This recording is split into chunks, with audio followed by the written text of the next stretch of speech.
En Lowe's, trae cuenta ser un pro. Ahorra 5% todos los días en compras elegibles con una tarjeta de crédito de negocios de Lowe's. Con 4 opciones de tarjetas, tenemos la solución correcta para tu negocio. Abre tu cuenta de crédito hoy y empieza a ahorrar 5% todos los días. Lowe's sabe de ahorros. Lowe's sabe de pros. Sujeto a aprobación de crédito, aplican exclusiones y términos. Detalles en tiendas o lowes.com/credit. Solo en Estados Unidos. Welcome in, each and every one of you, to the Eric Zane Show podcast, a daily show where I discuss news, nonsense, and my personal adventures. That's pretty much been the way it has been for almost 4 years, 2 months. Yikes. So glad you are here. Thank you for spending part of your day with me. Washed up radio guy making his way in the podcast space. This is our space. Okay. I don't remember in the last 1 minute if I've mentioned the Baldwin Ace Hardware Fear Bunker Studio, but that's where this show originates. Baldwin Ace Hardware, a beacon of DIY awesomeness in the Northland. Around this house, the big issue currently, there's always one thing that's kind of like getting the most attention. It is our beloved NFK is in some distress right now. If you don't know, my wife's brother lives with us. He's got a couple things that make him living here a bit of a challenge. You'll figure that out.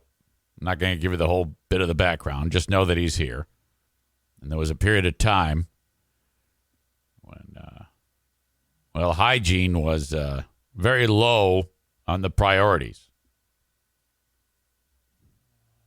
It still is to some degree.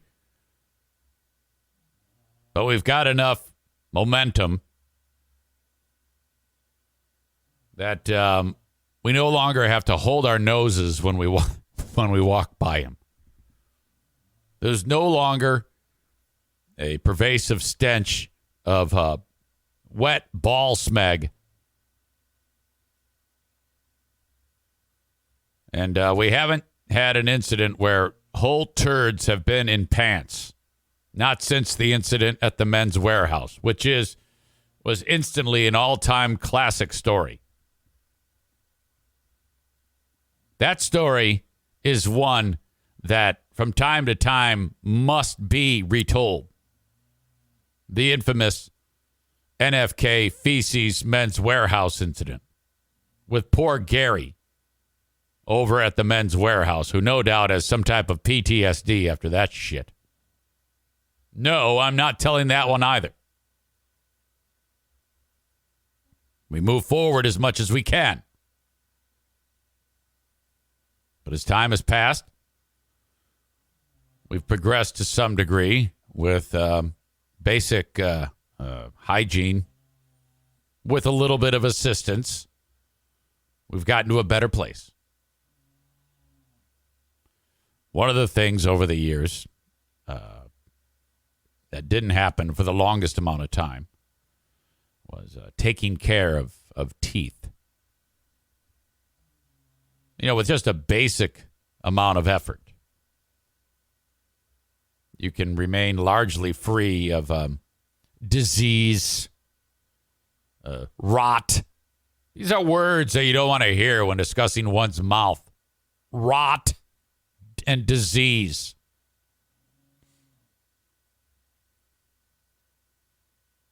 I haven't had to suffer with tooth pain ever, but I'm told it's right up there with the all-time worst. Back and tooth. By the way, I just got over a back injury when I was in California. I was finishing up my recovery of a back injury that just hurt like hell. I think I'm done doing squats. You know, weight on the shoulder. That's when I always seem to hurt myself. I think I need to go full on just leg press from the seated position as opposed to the squats. tend to hurt myself when I'm doing squats. It's not like I do some incredible amount of weight either.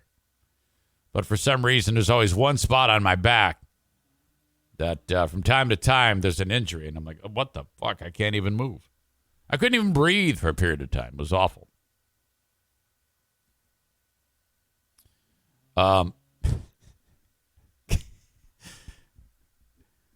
Kenny writes, hey, man, back injury. Let me tell you about my back injuries. Yeah, I know. You got to be careful, man. NW980 writes, as I get into the story, quote, wet ball smeg got me.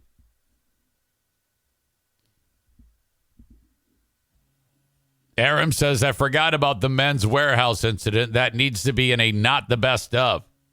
And then adds, tooth is worse than anything. Hello, Tyler. Hello, Roger. Hello, Maureen.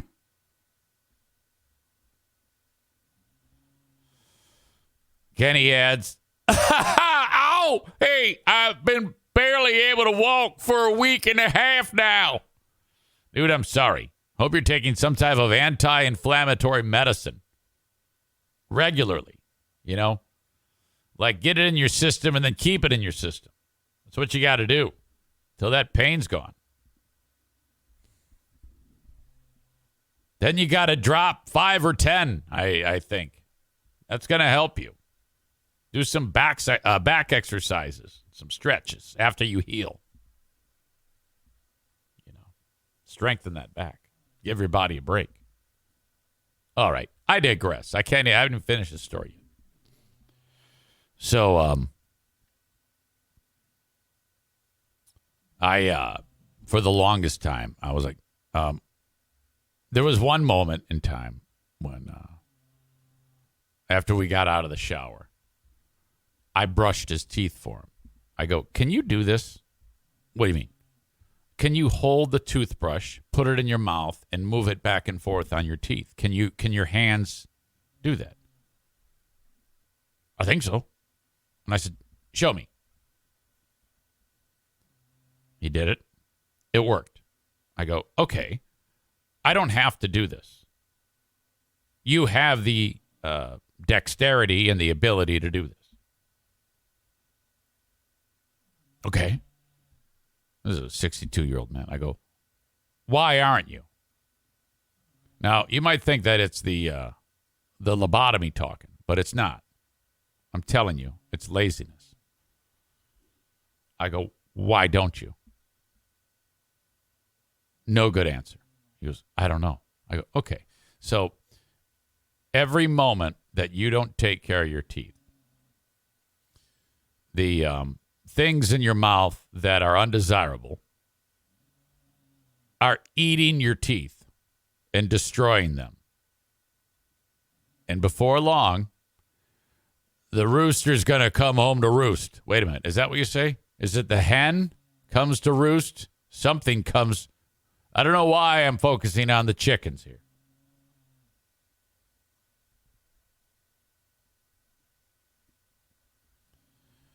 I go, and your teeth are going to be destroyed, and it's going to cause you a great amount of discomfort, and eventually you won't have any more teeth. That's coming. And he ignored me. A little bit of time passes. He's in desperate pain months ago. I take him in. They pull the tooth right out. This is beyond help. And they go, and we see all sorts of issues that are also beyond help. So this is a long process to fix. That appeared to be all he needed because he's been brushing his teeth now since then. He's been doing very well. I know for a fact he brushes his teeth now, but the damage is done. And the other day, he's complaining about tooth pain. And, I take a look at the teeth, and they look like the fucking, the last road out of Ukraine, the last bombed out road out of Ukraine. There's so many craters in those fucking things. I go, oh, well, your teeth are destroyed. Okay, we're gonna fix it. That's coming up tomorrow. That was like 2 weeks ago that we found that out. He goes, I'm fine. I'll just chew on the other side. I'll just chew on the other side. No big deal. I go, okay. Well, all of that, the other side of his mouth working double time, he's discovered he has one on that side too. And it's even worse. So now, and I was so tempted. To say, dude, so this is what I was telling you. This is roosters, hens roosting in your mouth. And now you're experiencing, and he is in absolute agony.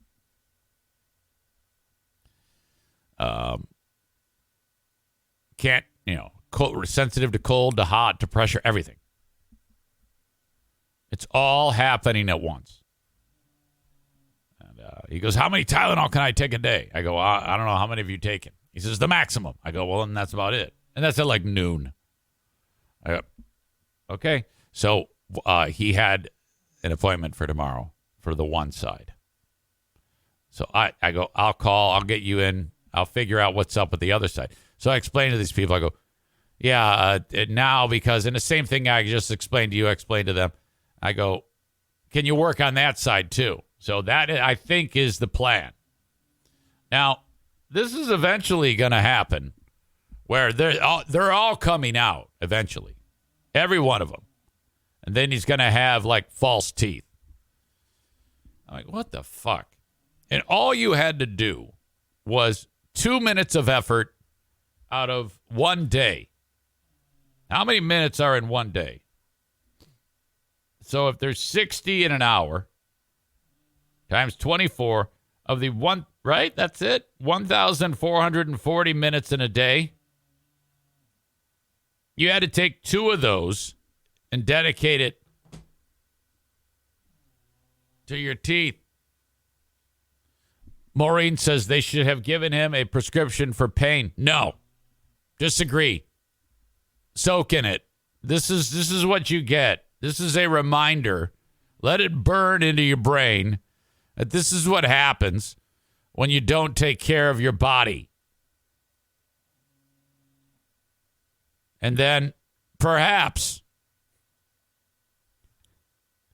you'll actually learn something. Tyler writes, when the dentist looks in the NFK's mouth, instead of rot, he just sees dollar signs. Stevie says they don't give pain meds anymore unless your leg or arm is hanging by a thread. That's right. The opioid crisis, which is because the world, especially America, is full of addicted shitheads who can't handle it when a doc gives them some medicine.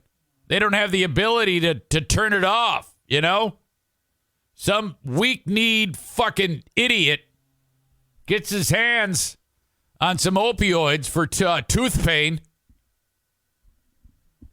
And then he's like, oh, God, this is so great.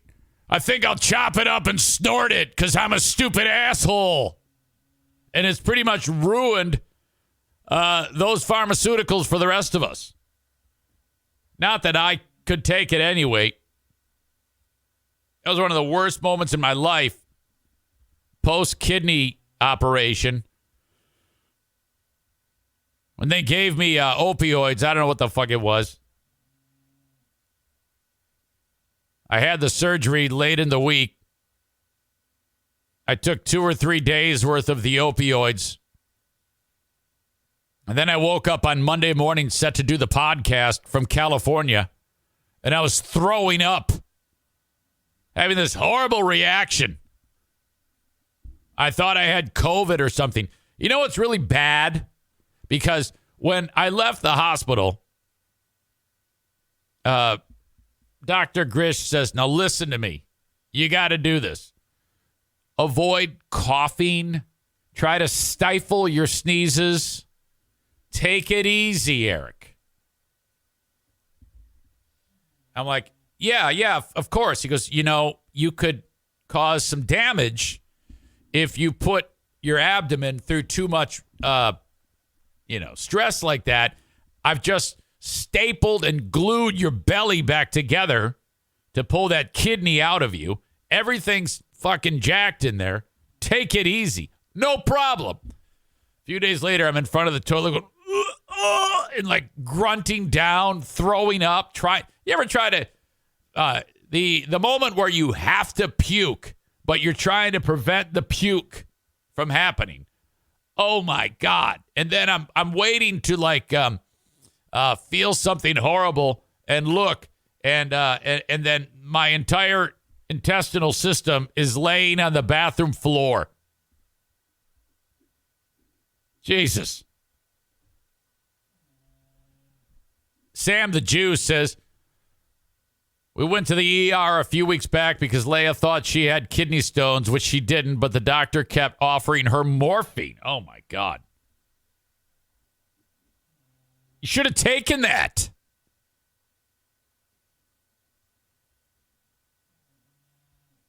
All right. So he is in pain right now, the NFK. Good. In having tooth rot, good. It'll teach you a lesson. So you'll take care of your teeth. Yesterday, I got done with this show. I'm not going to lie to you. With the trips to the bathroom that I had to make, and of course, the show started late yesterday because of morning radio. About the last 20, 25 minutes of that show, I got that done on instinct. I was, scraping the bottom of the barrel. And then I had to post all the content and do the Patreon. I did pull it together for the Patreon to some degree after taking a break. But it was after that an unbelievable, overwhelming bit of exhaustion consumed me. So just to recap, on Monday morning, I had to get up at 4 a.m. to go do the Wood Radio show, do sports on Wood Radio. It was great. I loved it. I had a great time. More on that in a second. But, getting home, and then I started this podcast a little bit after 10, which is a couple hours late. No big deal. Okay, got it done. I was feeling a little tired. Did that Patreon podcast. And then I heard I was supposed to go over to Bosco's at 3 p.m. So it was literally, I was going to take a short nap, like 30 minutes, and then get up and go to Bosco's. But there was an issue at Bosco's where Doug could not find any server help. He's still understaffed. So he had to close the restaurant down. So he says, forget it. Don't come in. And I'm like, this is going to work out. Now I can rest and not have to worry about having to get up, because the concern was I would get up and just be like a zombie. And it's a damn good thing that happened, because I was such a zombie at the end of what I'm about to tell you that if I had to go to Bosco's, I probably would have, instead of putting a hamburger on the grill, I would have put my hand and just cooked it and not even known. Holy cow, this was bad. Or I would have hurt myself in some way. When you're so not used to getting up that early, first of all, getting up that early is insanity. I cannot believe that I did that for that long. And I'm pretty sure I lowered my life expectancy by a great deal in doing that for that long.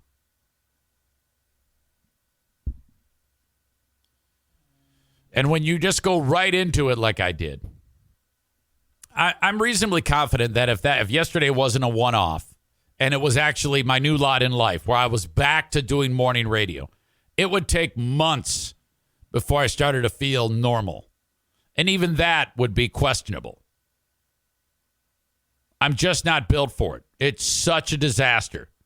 My God, I lay down at night now at like 8:30 and then read shit till about 10 and then fall asleep and then wake up at 6:20, 6:30. That's a lot of sleep. Most people don't get that much. Some people are like, my God, if I got 8 hours every day, I'd be, it'd be fantastic. I get that. I get that amount of sleep. You suddenly throw me into the 5.5 hour range. there's going to be some ramifications from that. I'm just telling you. I lay down and I had some of the worst lucid dreams I've ever had. And when I shouldn't say worst, because I actually like the lucid dream. In this one, I think I had hurt someone. Okay, I think I had actually killed someone in my dream. I'm not 100% sure on that, but I remember being like, oh man, I just killed that guy. And then the cops were sniffing around. And in the dream, they took my fingerprints. And they determined that it was a match to the crime scene. So I was going to go to jail. But in the dream, I swear to you, I just said, well, the governor in this dream is going to pardon me. That makes no sense, but whatever. And so that's what happened in the dream. And then there was a real gay moment in the dream. I don't know about you guys, but this happens to me from time to time. And it may happen to you, but you probably wouldn't want to talk about it. But you know me, I will. In the dream, again, I'm convinced that there is a high degree of gay in me.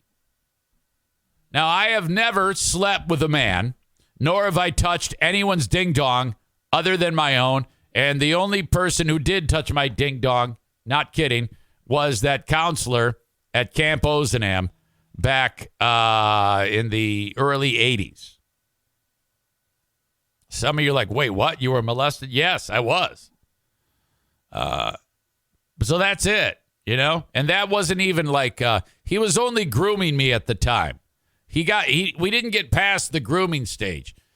My tenure, okay, his opportunity window closed because the 2-week camping excursion at the camp ended and I left. But I think had there been another week, I think that guy would have had some child ding dong in his mouth. It's horrible to even think about, but that actually happened to me. People are like, well, I did not know that.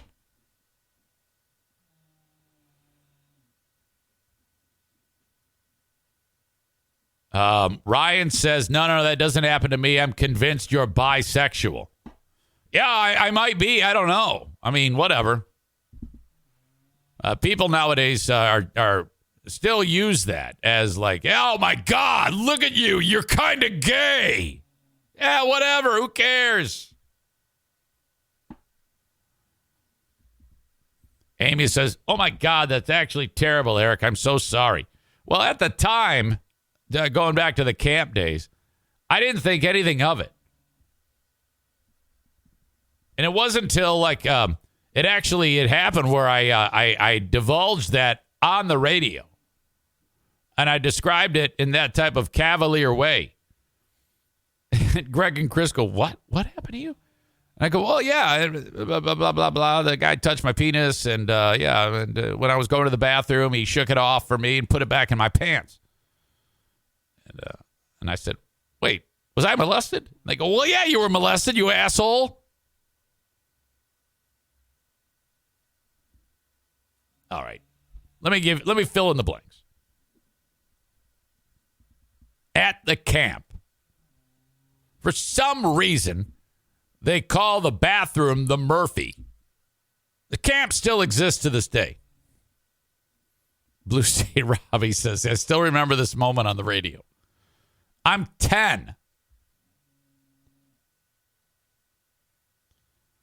Stevie says, I remember you telling the story on GRD. They were really surprised that you didn't realize it. And the counselors go, all right, for those of you that are bedwetters, you make sure you get up in the middle of the night to go to the bathroom. All you have to do is tie a sock on the end of your bunk. And we'll get you up and you go to the bathroom. Now, I'm not a bedwetter, so I didn't tie a sock. That's why I was surprised when Counselor Chris, I remember his name. I've looked him up. I can't find the fucker. Is waking me up. I'm like, oh, hey, what's going on? He goes, come on, let's go to the bathroom. I don't have to go. I'm not a bedwetter.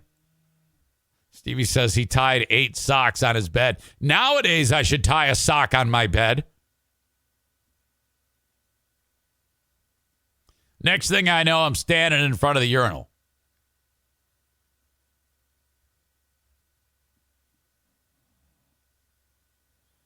It's difficult to tell the story when I'm getting NW980 writing, wait, tie a sock? Isn't that code for, quote, don't come in? I'm getting it on to my roommates? No.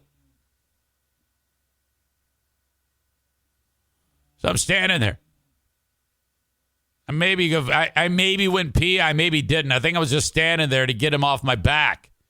Then he comes standing behind me, reaches around me, actually touches my little pecker, shakes it, and says, there, now you're done, and puts it back in my pants. And I'm like, that was kind of weird. Touching my dick.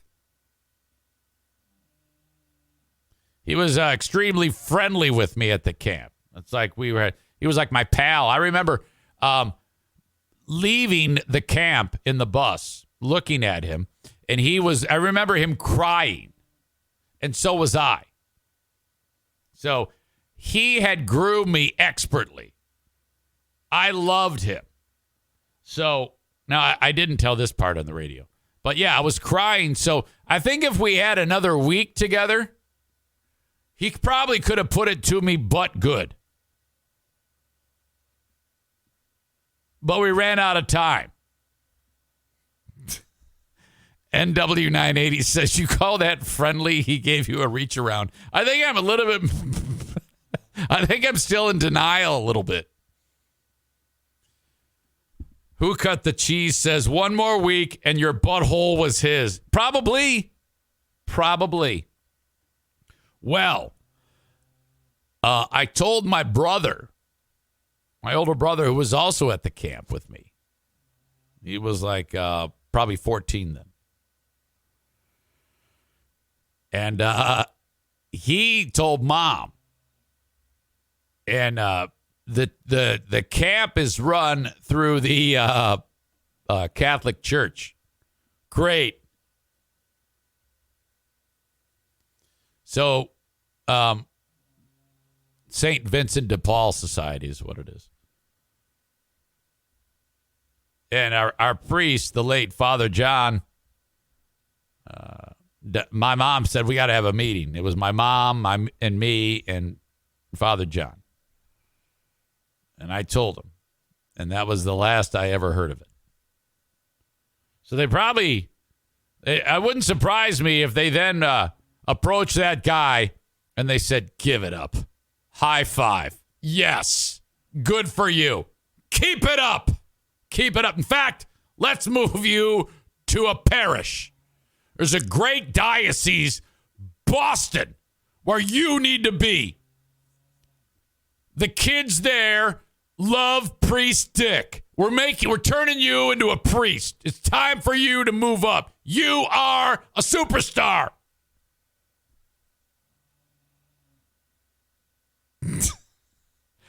Come on, it's a fucking joke. I'm kidding, for fuck's sake. Kind of. I mean, if you think about it, it kind of all adds up, doesn't it? Chris says, and that man became Pope. Oh, my God. And his name was Pope Benedict. Oh, my God. Shit, fuck. Oh, no.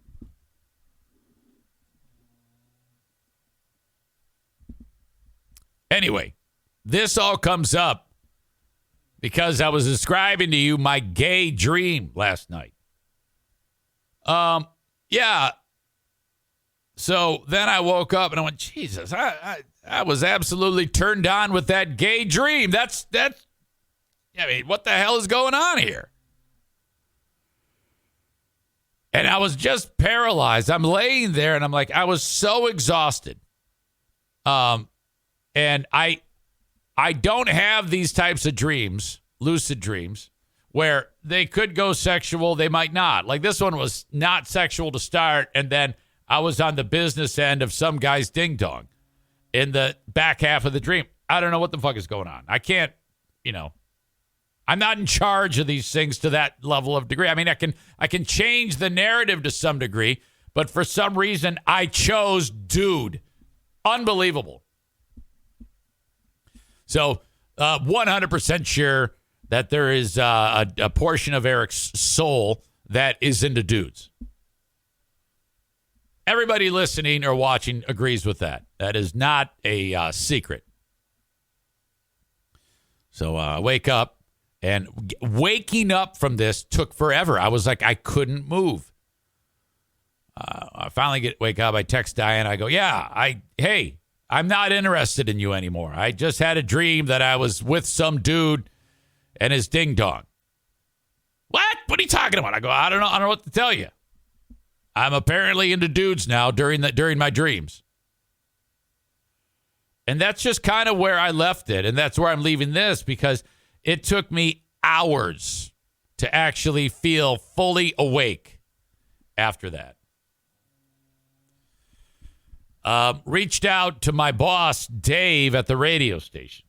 Dave's the one who did not inform me that I had to be on the radio on Monday. And, after I left there, I want to make sure that I did well.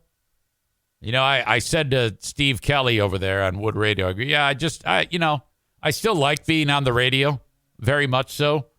Perhaps one day, something. I mean, I'm always looking 2 steps down the road. Right now, this is what I do as my primary thing to,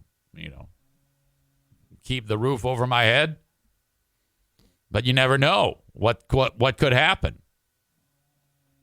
So I'd like to be able to do this to show that I can. Sure, I might be telling people to fuck off all day on my podcast, but if I can win confidence in this building that, hey, I can do this too. This is no problem. This is comparing the podcast. If you can do the podcast, it makes everything else easier. A breeze, in fact. So I reach out to Dave. I go, hey, buddy, thanks for asking. Wait, what was the exact words I said? Because it was kind of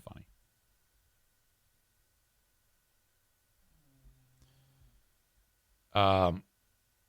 Hey, Dave, I really enjoyed filling in. That was fun. I hope it sounded okay.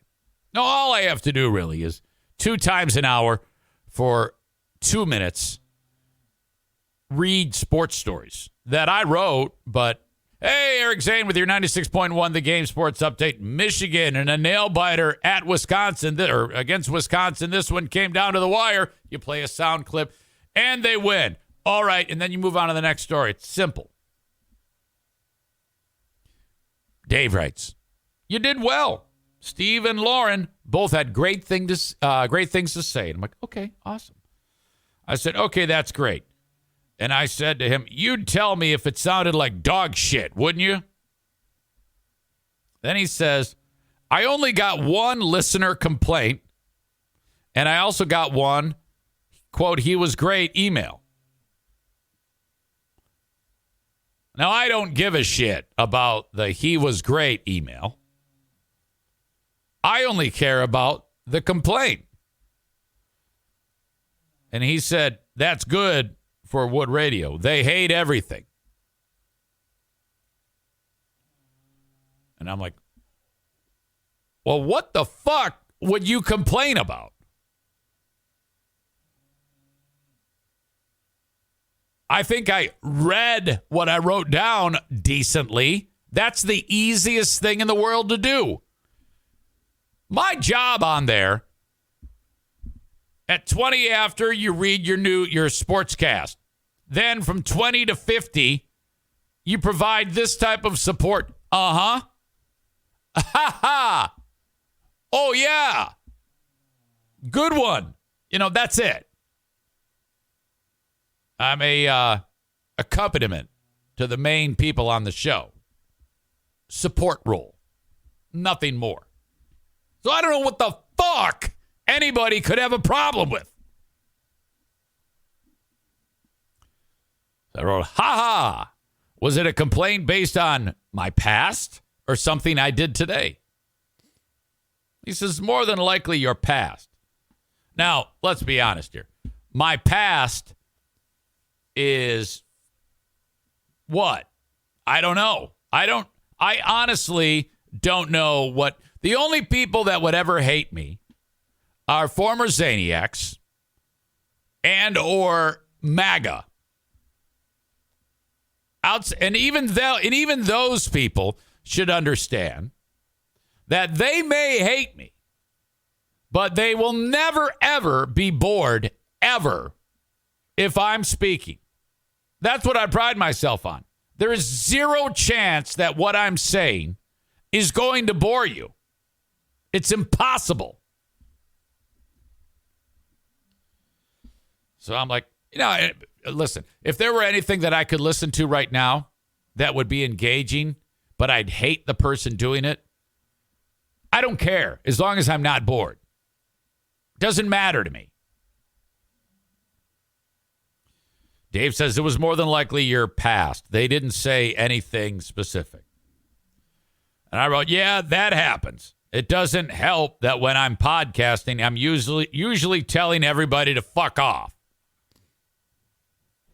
Dave, this is why I love iHeart. I have found my home. They do not give a shit that I sit here and tell people to fuck off. Dave says, LOL, I'm not a podcast guy. Whatever. But I love when you tell people to fuck off. Yes. I said, it's been years since I've had to wake up that early. Waking up at 4 a.m. is no joke. My God, that took a toll on me later in the day. I didn't have the heart to tell him that I was dreaming about dick. Dave writes, LOL, that's why I get people like you to do it. I don't want to do it myself. Yeah, I'm a glutton for that. So that's it. I want to know what that fucker said on that complaint. I got to get up the nerve to ask Dave to forward me that. But that's how I did. That's, I guess, acceptable. That's good if you can only get one hate email from reading a sportscast. What a dick.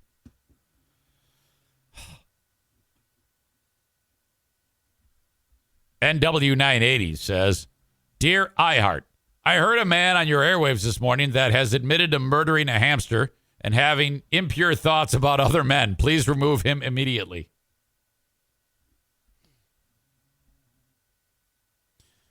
Nate Bull says, hey, I'm MAGA scum, but I still love you and your shitty takes. And I love that about you.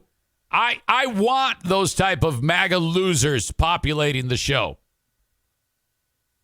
Okay? You are absolutely awesome. If you can take and push your political shit aside and know that I think you're stupid for having those views, and still here you are, that's awesome.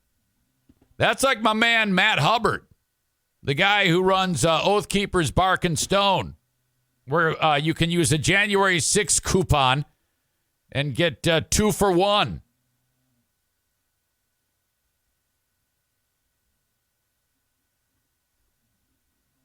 Thank you. Sam the Jew says, you and Bert Kreischer could have a dick special podcast. Yeah, I'm not sure what that means. Does Bert have dick dreams too?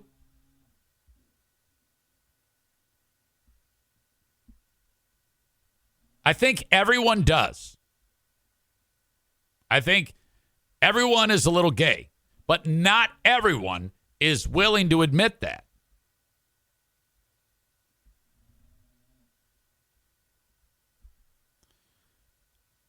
Sam says, Bert talks about how well he could suck a dick.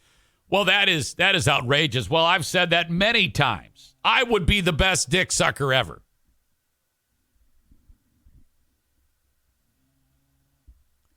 Corey writes, I hate Eric Zane. He yelled at me for hanging out at his house. Kenny says, not everyone, Eric. No, thank you. No, you see, you're the one that does it the most. He doth protest too much. Is that right? He doth protest too much. Great suggestion from Amanda. She says, with all this radio talk, are we going to go around the radio dial this morning? That's a wonderful idea, miss. Wonderful idea.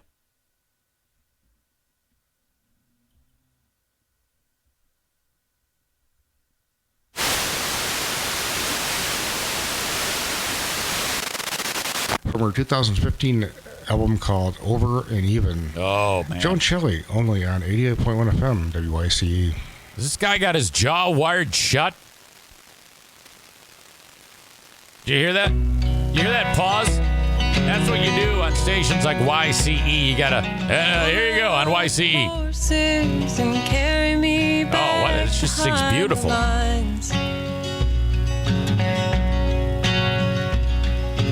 Back to the water, back where the gardens and I love her voice. Gotta find out who this is. A little Shazam action. Where two hands of ash and gold chase down my fever and wash me with soap. When half of us were losing and half of us were wrong. Well, a rose you planted. This would be Joan Shelley. Joan, Joan, Shelley, Shelley. No More Shelter. What a sweet, soft voice she has. Miles but strong. He was throwing it. Some of those story tendrils that we're not going to leave them hanging. We're going to tie those up. We have a very specific vision for how the final frame will be, but you're going to have to wait until season 7 to see what that is. But to answer your question, no. Nick says, I'm sending you a digital radio with a seek button. No, I love the static. He says the static hurts his brain. Too bad. Just kind of walked out keep your don't send me shit. Talking with Tyler Thompson, who is one of the 3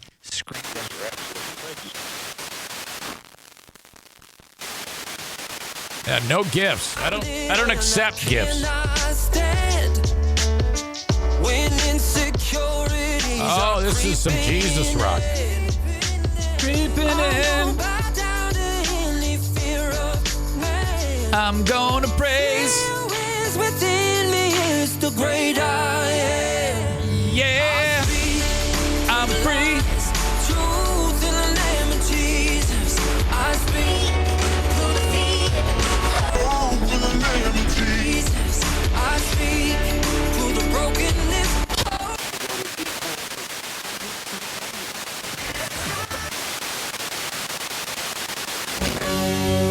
Luke Combs on B93 helping us roll through 20 in a row, commercial free. 3 weeks from this Friday, by the way. New Luke Combs album on the way. March 24.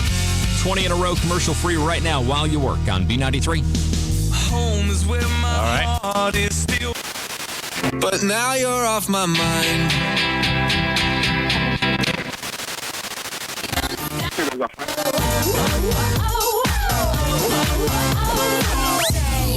This is I think this is Kesha.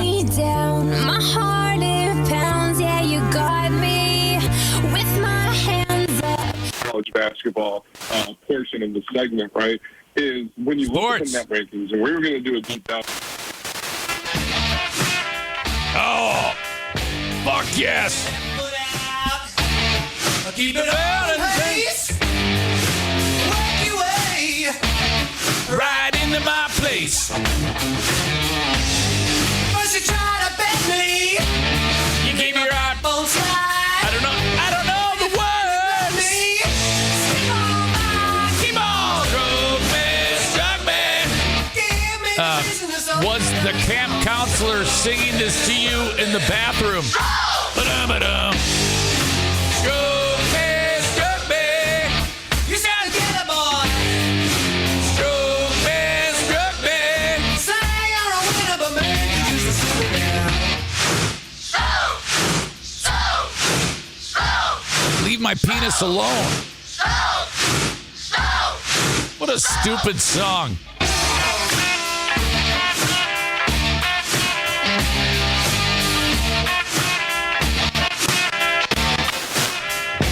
AJ says, get to the spoon station. Damn it.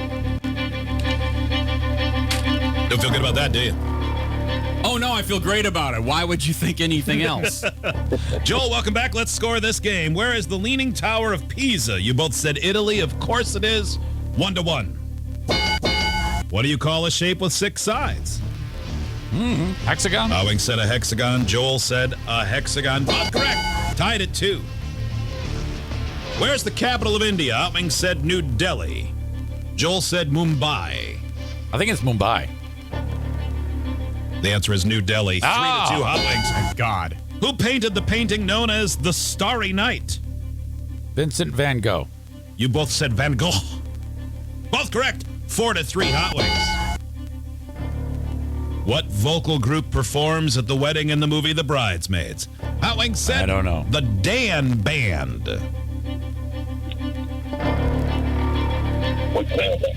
Joel said Double Pass. Hot Wings wins 4-3. Oh, he did it. He won. Because I don't know. I mean, who was it? I don't know.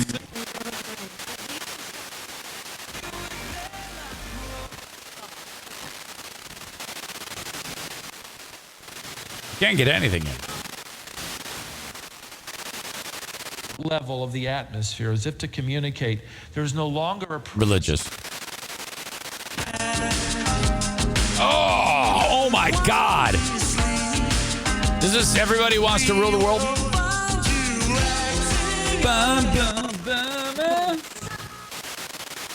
80 seminars. And this is Wood. I know. So I just counted them one day, and now I can't stop saying over 80 seminars. That is not the point, but there's so much. That's it.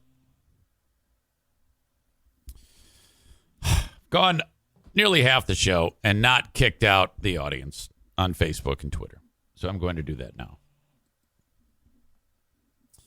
It's ridiculous because, I do this show every day, and it's supposed to be 15 minutes and then talk about some sponsors. I haven't talked about one. So that means I got to make up for it. We're going to be sponsor heavy on the back half of this show. That's the way it goes. 6 of one, half dozen of the other. Okay, if you are getting the show on Facebook and Twitch, thank you. And YouTube. Thank you very much. If you want to see the rest of it, I said Twitch, Facebook, Twitter, and YouTube. Thank you for watching it there. If you want to see the rest of it, you have to do it on Twitch. Twitch.tv/Eric Zane Live. Facebook and Twitch. Brought to you by Irvine's Auto Repair, Grand Rapids Hybrid and EV, and Blue Frost IT. Brought to you, I'm sorry, I'm having a terrible time. Twitter brought to you by Blue Frost IT. Very good.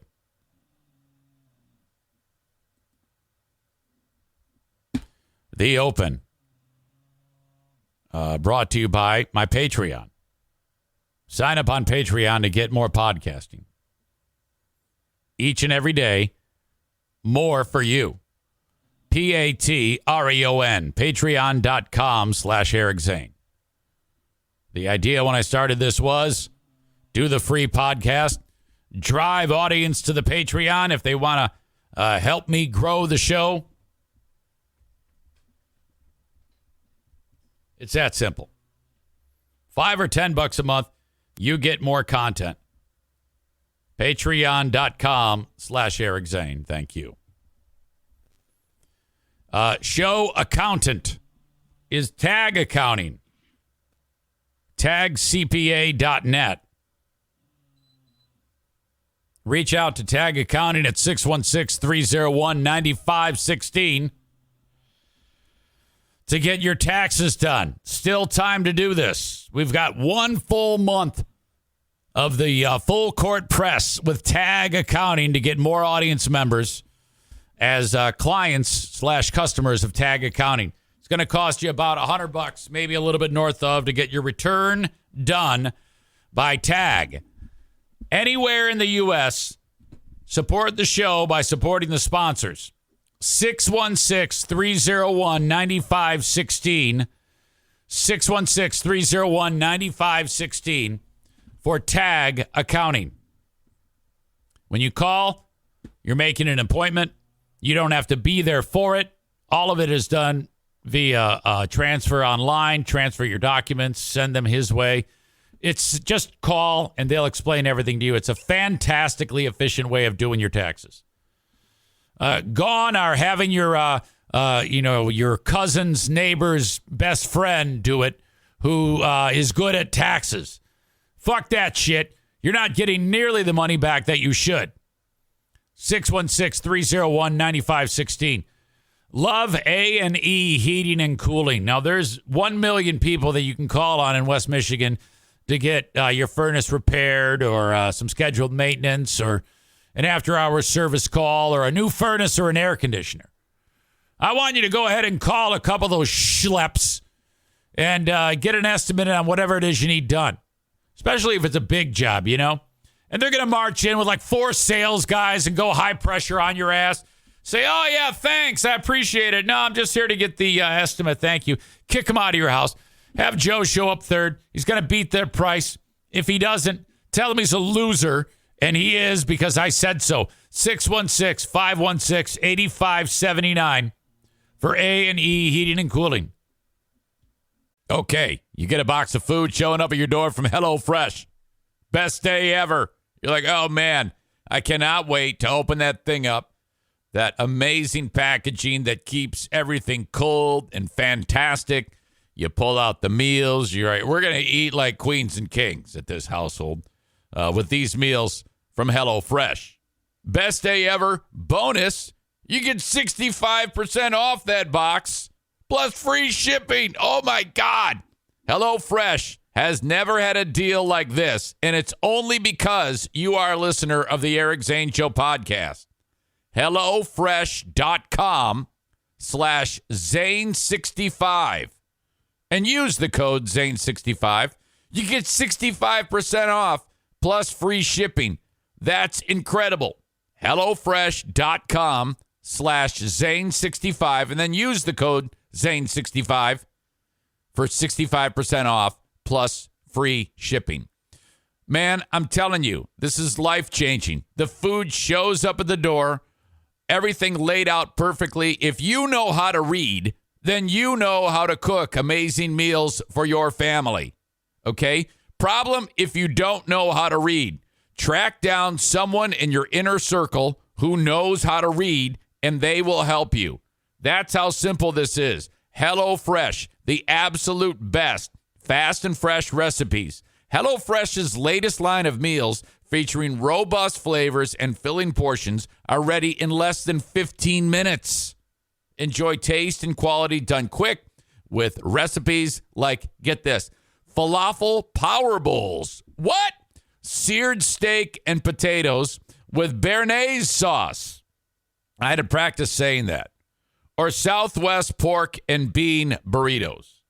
You'll find quality ingredients in HelloFresh's recipes. In fact, ingredients travel from the farm to your home in less than 7 days, so you know they're fresh.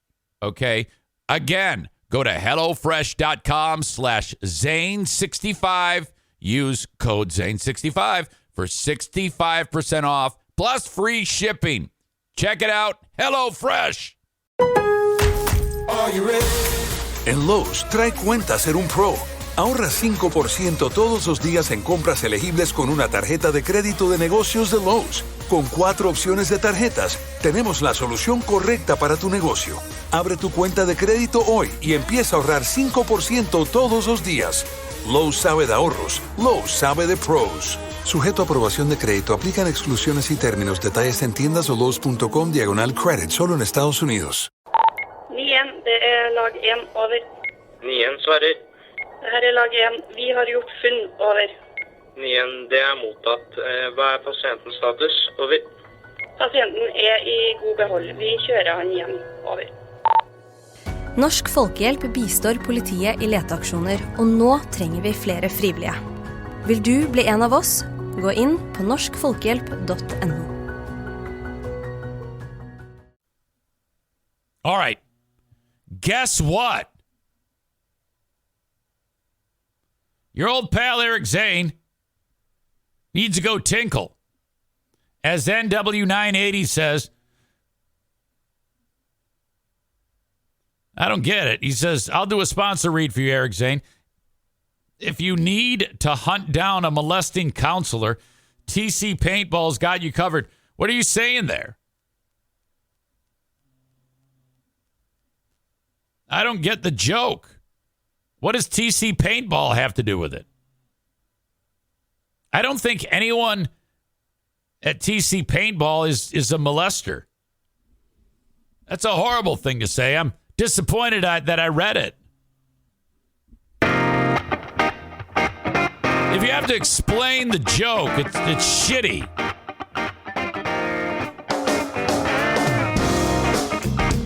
All right. I'll be right back. All right, where am I going here? Tomorrow on the show, typically we do Dear Meathead at 9 a.m. But I think we're going to do it a little earlier or a little later. Probably a little later because my dad sometimes sleeps in. So the regular time of 9 a.m., probably more like 9:20 or 9:30. Because I have another guest who I'm going to have on at 9. And you've never heard of him. But I'll give you a little bit of the background right now. About 8 months ago,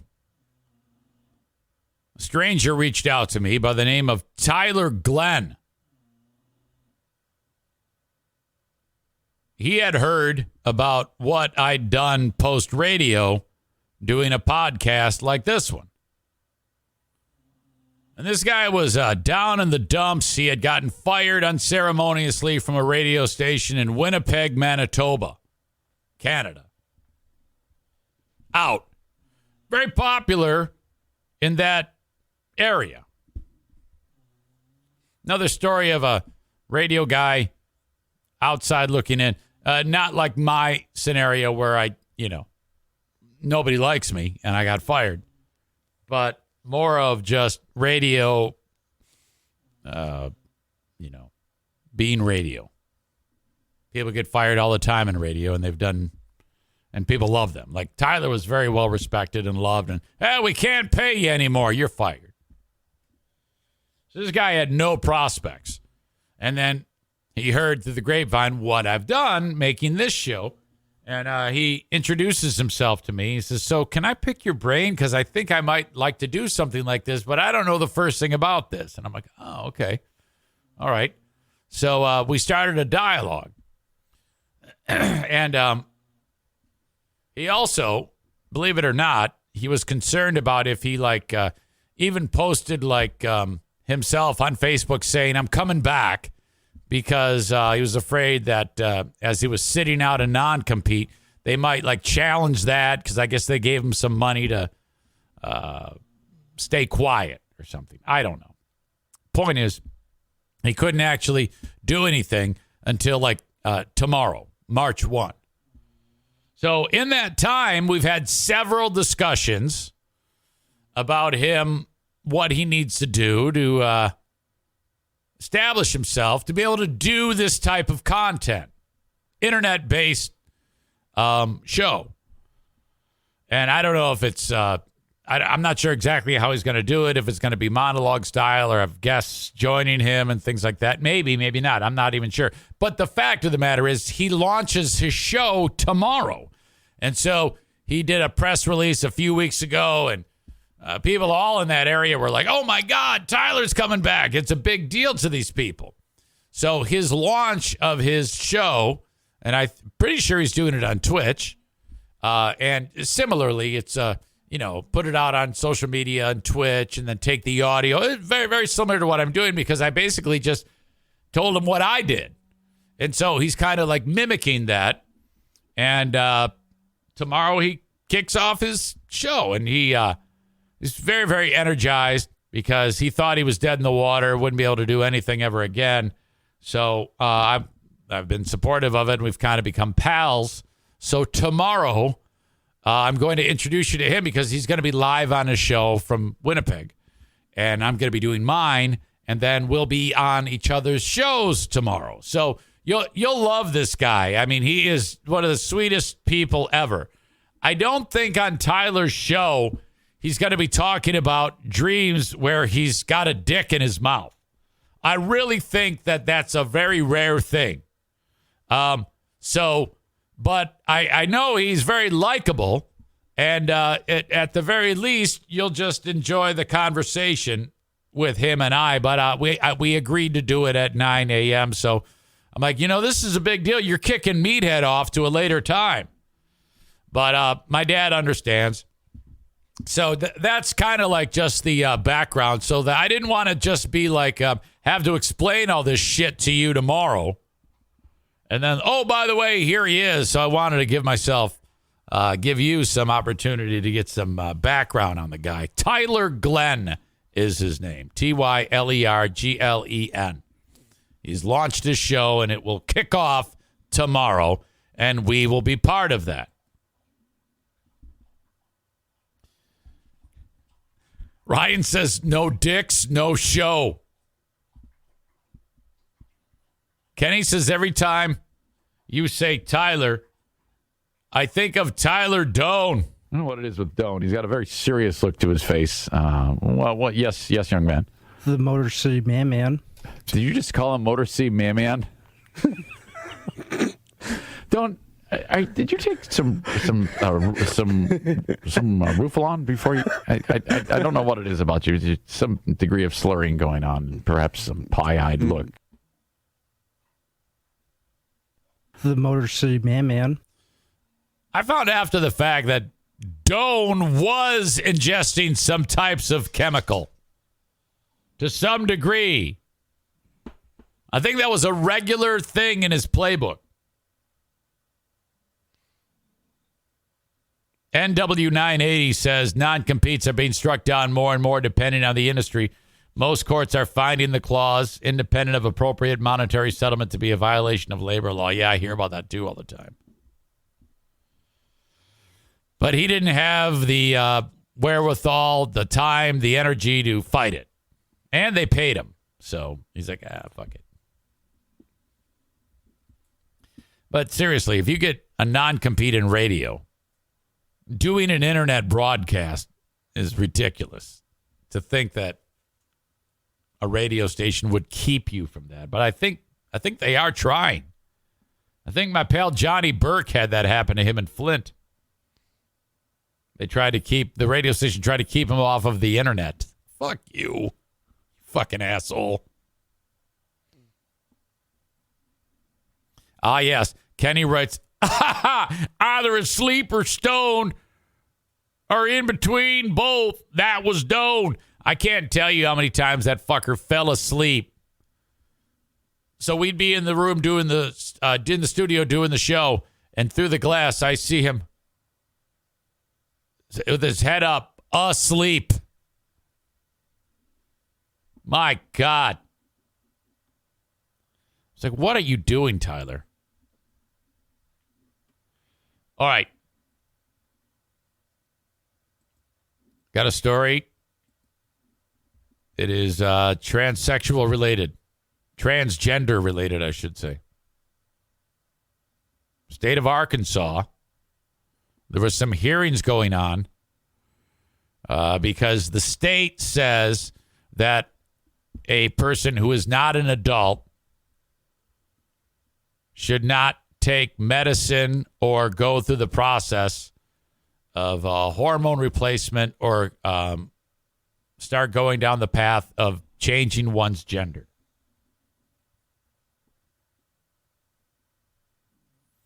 Now, I can't say that I would support if a person wanted to change their gender and they're under 18.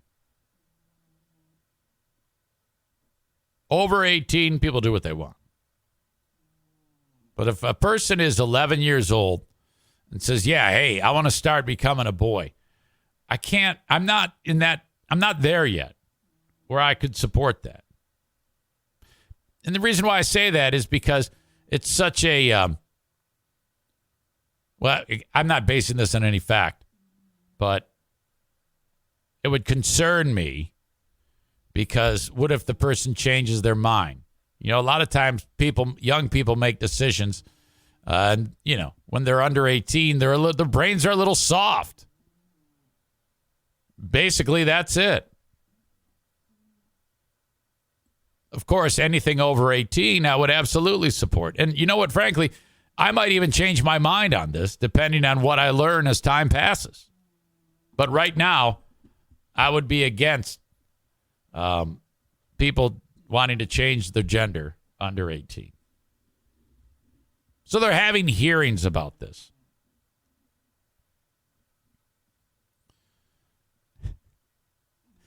And there's a doctor named Gwendolyn Herzig who used to be a dude. I'm sorry. Yeah, it used to be a dude and is now a transgender female.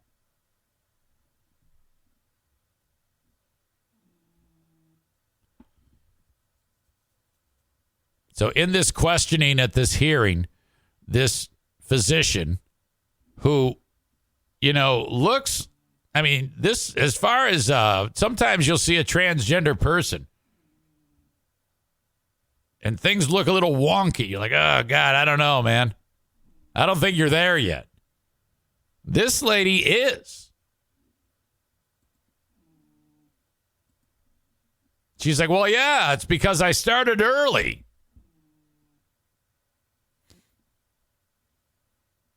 Dr. Gwendolyn, what's her face, is speaking here. Gwendolyn Herzig. And there is a Republican Arkansas State Senator Matt McKee is one of the people on the Senate Judiciary Committee. So while they're discussing this bill, the Republicans want to pass Senate Bill 199 to create malpractice law for life-saving care. So they're like, no, you shouldn't be able. The heated exchange came during a hearing on a bill introduced in the Arkansas State Senate this month that would prohibit physicians from performing transgender surgeries or prescribing puberty blockers and cross-sex hormones to minors. Now, as much as I support transgender and gay rights, I don't support this, that if you're under 18 doing these things that I just said. The proposed legislation would also allow people who have received such medical care to sue medical malpractitioners for up to 30 years after turning 18.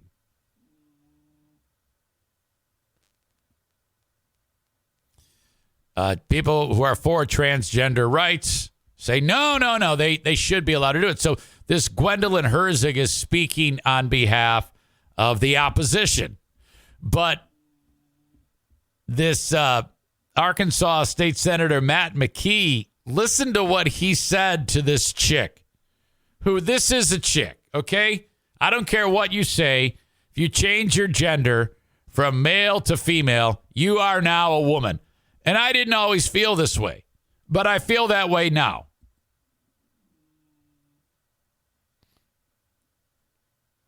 Sam writes, just remember, in a world of equal rights, all people, and I must emphasize all people. And then you wrote, are secreted equally. I think you might have fat-fingered that. Anyway, listen to the question that this senator asked Gwendolyn Herzig at this hearing. It's ridiculous. You said that you're a trans woman. A trans female, yes, ma'am, sir. Do you have a penis? Look at that look she gives him. Do you have a penis?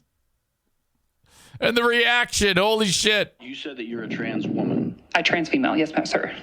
Do you have a penis? Look at that look. Do you have a penis? I think the question should stand. Don't overreact. Just say, yes, but it's quite wonky. Or, yeah, but it's tucked in a certain spot. I love that look. I think she's kind of hot.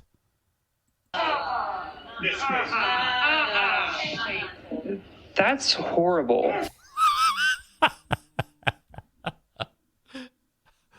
That's a great reaction, too. I love every bit of this. You're the one that brought that into the discussion. You're the one that never brought that said into anything about genitalia.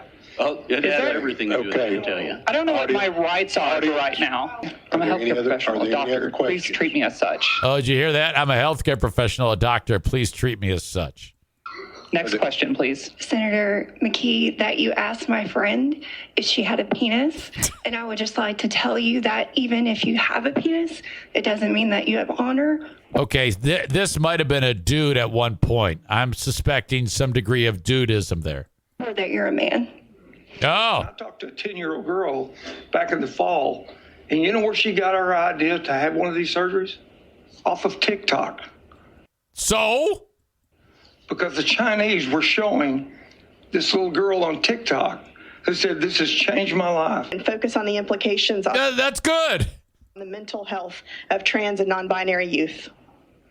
One part of this bill stipulates that a trans minor must have no other mental health concerns.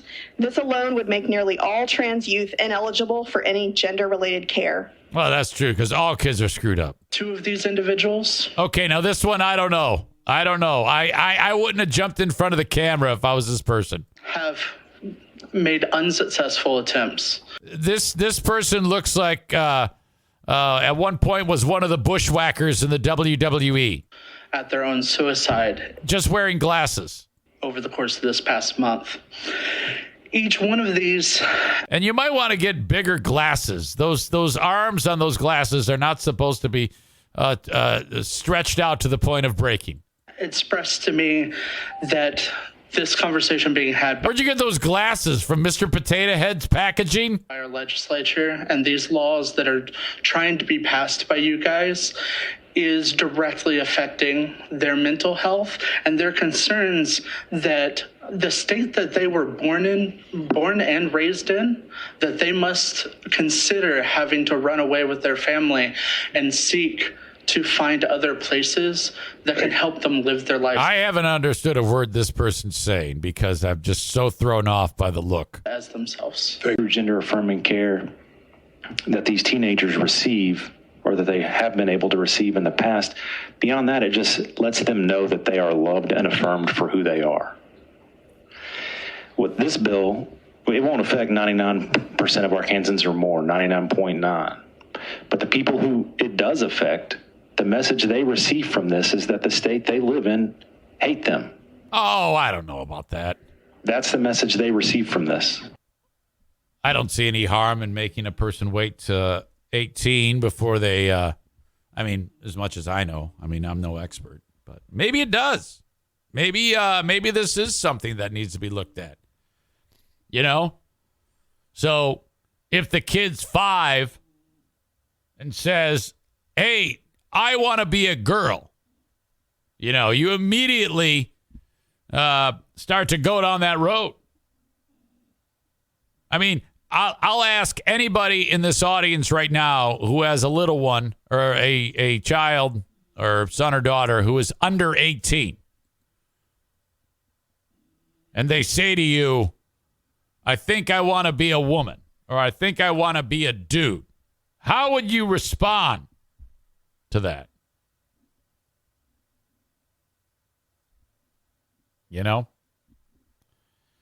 Ryan says they can do whatever they want when they're legally an adult. Yeah, they could go ahead and, it takes time to establish that look. Like Dr. Herzig there, Gwendolyn Herzig, you got to accessorize. You got to come up with your wardrobe. All these things take time. Your look, how you want to be. And then as soon as you hit 18, then you can step on the gas. Do what you need to do. By the way, I have never once seen I am in dire need, I think, to see what it looks like where there was a big, thick, meaty, veiny ding-dong, and how it looks post-op when all of the work is done. I think someone should go out of their way to post that picture because I need to see that. I need to know what that looks like. I know that sounds strange, but I'm unbelievably curious about that. Sam says, if the child is a boy, I'd get him testosterone. If it's a girl, I'd get her estrogen. So you're trying to put out the fire? Is that what you're doing there? I'm not sure. The clip of "Do you have a penis" would be a great drop, says Tyler. I agree.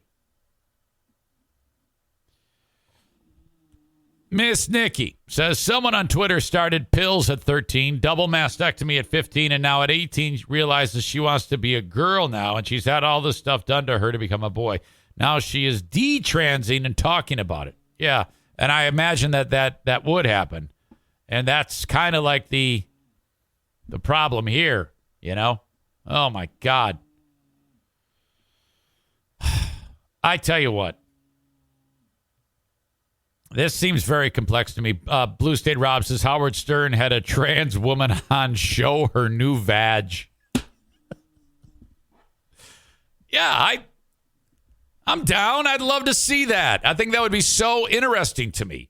They need to do a thing, like that show, How It's Made, on like History Channel, where they take the most mundane shit and they describe how it's made. Like it could be how to make a padlock. And it's interesting.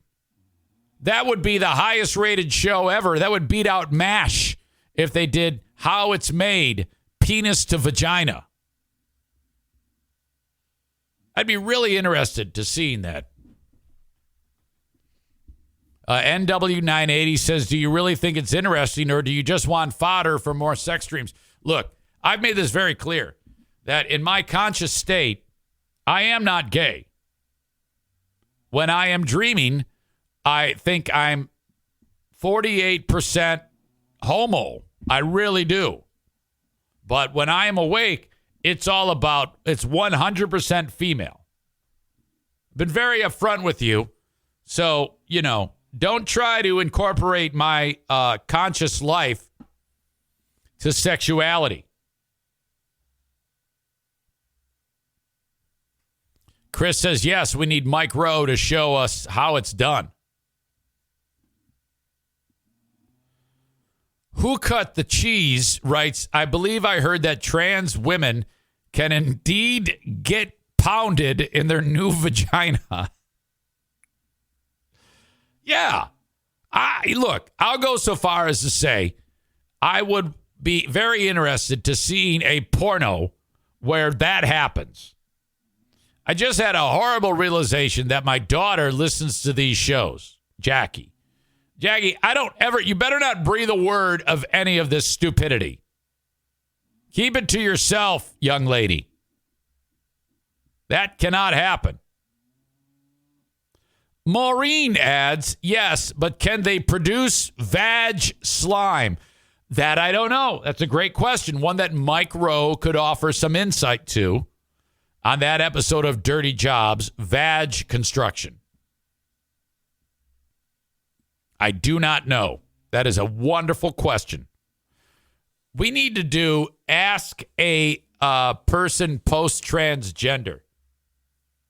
So if we were blessed enough to have a transgender person who has changed their gender completely and it's all in the rearview mirror, it's done.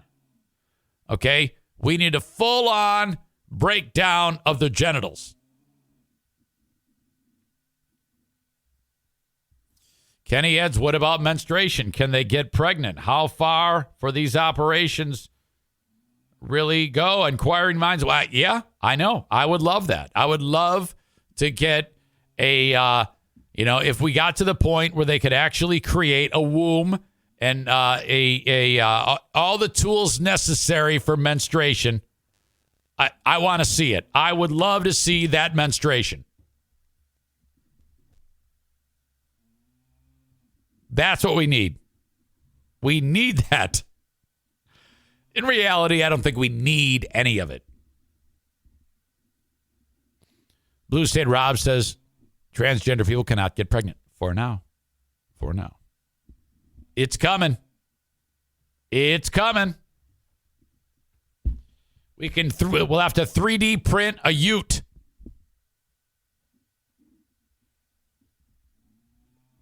I'm all about it. I might become a woman at some point, guys. Bears can smell the menstruation. That was that Anchorman? All right. That concludes the topic of the Arkansas trans fight.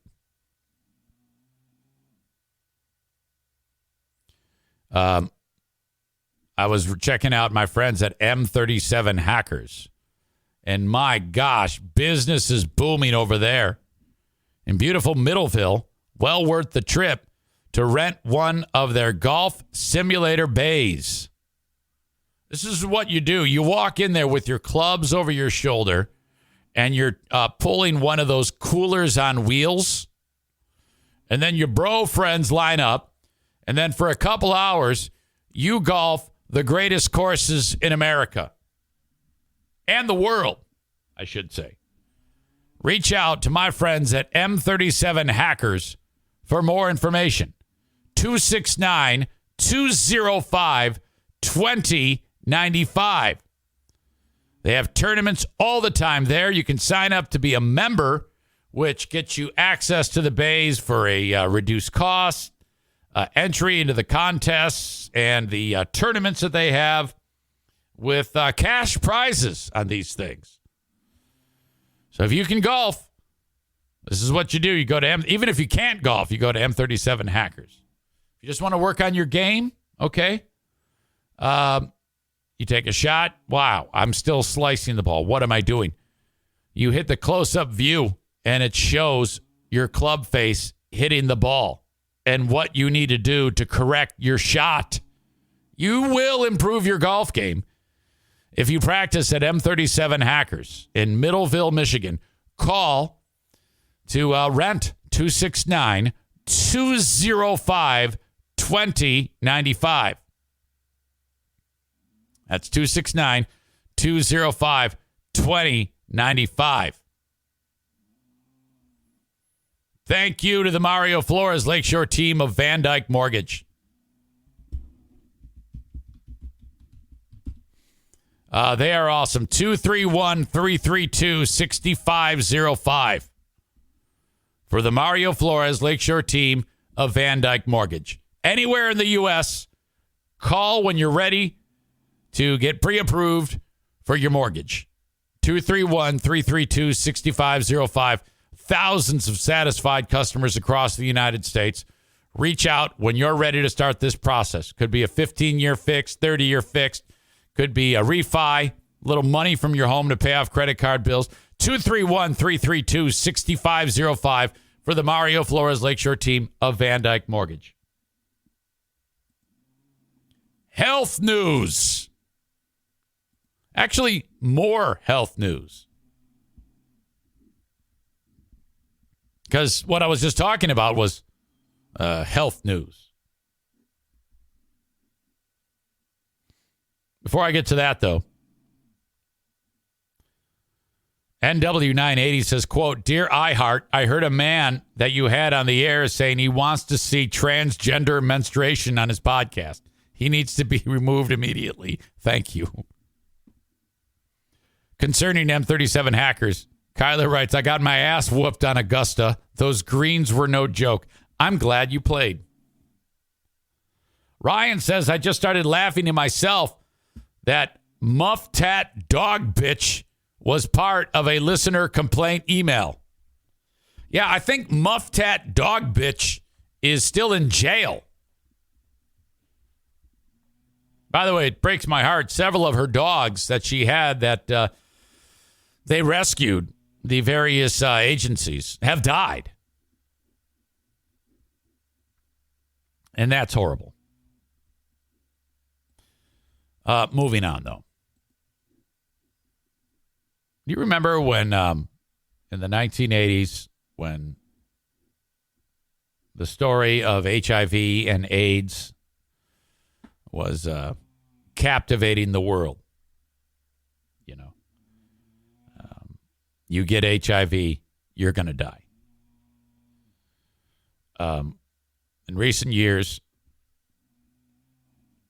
the amount of progress they've made with that has made that not so. If you are diagnosed with HIV, they have the ability now, if you catch it early enough, to basically put out the fire and make HIV levels undetectable so that you can live a normal life. And I still maintain that they've done a horrible job in making that clear, because it's kind of like all of a sudden people weren't dying anymore and there was like no story behind it. Unless I wasn't like paying attention to the news that day. Every time I see this story manifest, I'm quick to jump on it, like this one. A fifth person has actually been cured of HIV. I mean, what I talked about a second ago was medicines to soften its effect on the immune system, keep it at an undetectable level so it does not destroy your immune system, which would then lead to full-blown AIDS, and then a cold kills you, or the flu, or pneumonia. This is different. This is actual cured of HIV. Researchers from Germany say a fifth person has been cured of HIV following a stem cell transplant that was performed after several rounds of chemotherapy. This is the fifth now known case of HIV being cured in an individual. My God, I remember back in the 80s. It was like, holy shit. Horrible. In the study published in the Nature Science Journal, German researchers detailed the case of a 53-year-old patient who was diagnosed with the HIV in 2008. After the diagnosis, the patient was placed on antiretroviral therapy, ART, which suppressed the viral load within their system. We've talked about that.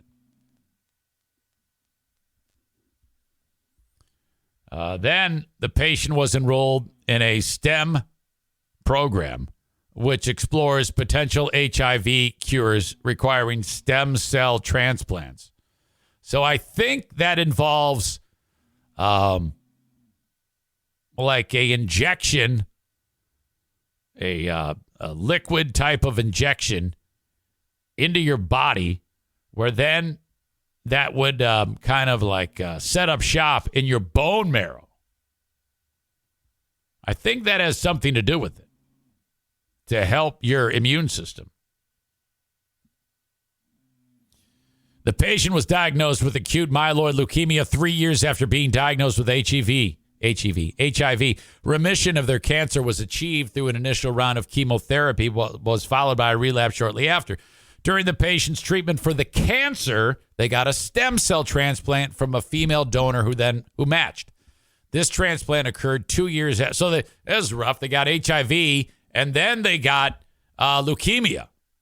So they treat the leukemia. During the treatment of the leukemia, they introduced a stem cell transplant.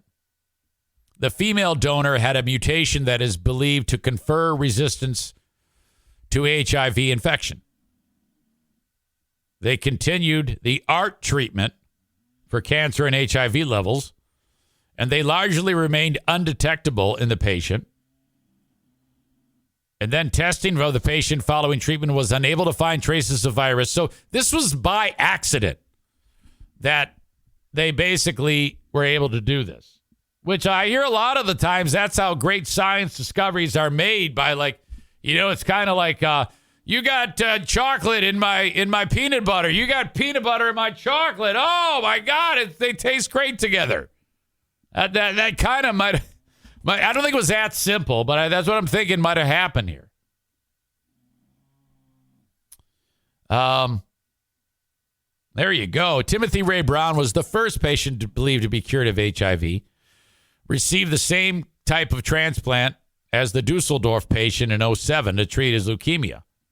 Well, why don't they take all of this and create a pharmaceutical protocol based on this and then start to, disseminate it to the world? That would make sense, wouldn't it? Why? What the fuck are you waiting for? You know? By the way, you got to see the film Dallas Buyers Club. I mentioned this the other day, too. It's a great movie. McConaughey at his best. Jesus. This article also details how 2 other cases of HIV being cured are believed to have occurred. I'm sorry. Damn it. I can't read today. Believed to have occurred when the 2 patients' immune systems eliminated the virus without treatment. A rare phenomenon that researchers have not yet been able to fully explain. I should be reading on the next paragraph of this article that major study groups have paid these 2 people that their bodies eliminated the virus without treatment. They should be paid like $10 million each to be guinea pigs, you know? And then find out what happened there. That's how you would end the disease. You got 2 great opportunities here. What the fuck are you waiting for? So you basically got 2 people that their bodies disposed of it on its own, and then others who by accident were cured of it. Why not take all of that and add these to your toolbox and start to process it so that the rest of the world can take advantage of these things? All it says is the findings of this study are promising for future HIV treatment. Well, yeah, they're cured, assholes. Researchers noted that this type of stem cell transplant is neither a low risk nor an easily scalable procedure.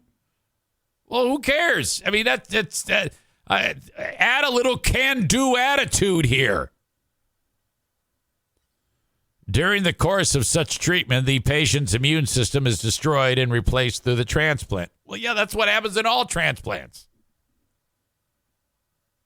The mutation that protects against HIV infection is rare, detected only in a small percentage of people of Northern European descent. So the 2 that, well, okay, great.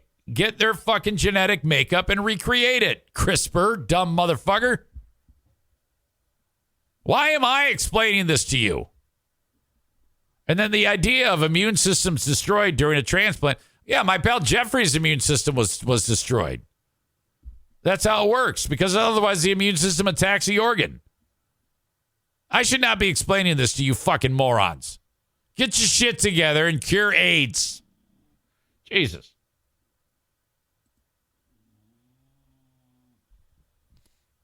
Stevie says on its own or with medications. No, those people, their bodies, those Northern Europeans cured themselves, which is remarkable.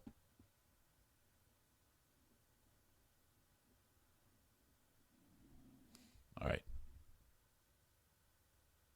I got to pee again. Yeah, I have to pee again. I will be back. I can't even concentrate when I got to pee. Sam the Jew with the conspiracy theory comment. There is more money to be made in treatments versus a cure. I've never believed that.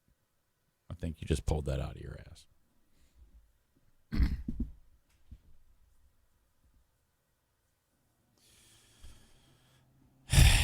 All right. Where are we? Nick Cannon's plan to repopulate the planet. Oh, my God. Okay. My opinion of Nick Cannon has changed. I am Team Nick Cannon. Keep doing what you're doing. You're doing an amazing job. In fact, I'm slightly disappointed because it's been weeks since I've heard about the arrival of another child. Have you ever seen a picture of Nick Cannon with anything but a smile on his face. No.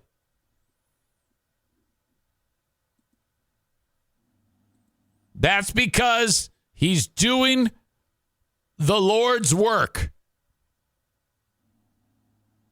Have you seen an image of any of the women that he's had babies with where they seem like they are unhappy? No. They are in full support and they love him dearly. This man might be the most loving person on the planet. He treats his women so well that they do not care that they are one of 6, birthing 12 children. That's where we stand right now. The tote board shows 12 children from 6 women, all under the age of 11. No lie. Again, I need to look at the net worth. You know, I don't want these kids. Okay, $20 million. You might think, oh, that's an inexhaustible amount of money. That is not true at all. I was just doing the math on Madison. She is wrapping up her 2nd year of college. She is all paid for those 2 years. It's done. And so far, the amount of money that I wrote it down, that we have paid for 2 years of college is $73,000 for 2 years.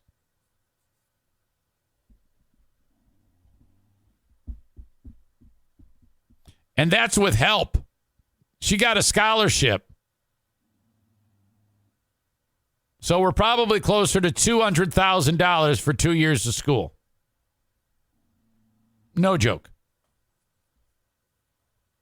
So let's just say for Cannon's kids, if they all go to college, $500,000. That's $6 million right there for just the schooling. I think his philosophy is I'm just going to have all these kids and do what the Lord tells me to do. As I say this, Sam says should have started at GRCC. Maureen says community college to start is wise. No, it's not. Not wise at all. That's a horrible decision.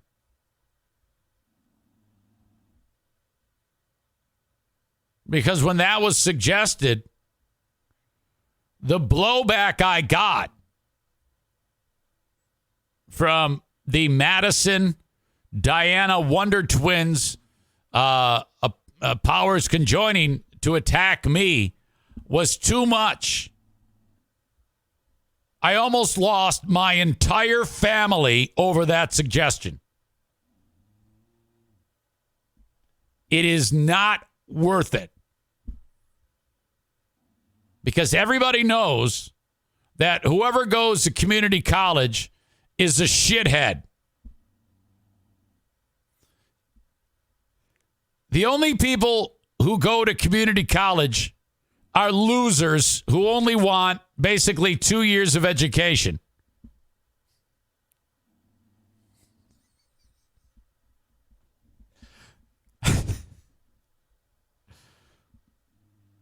Sam says the line that I heard, people will think we're poor. Maureen says, my husband said they need the experience of campus life.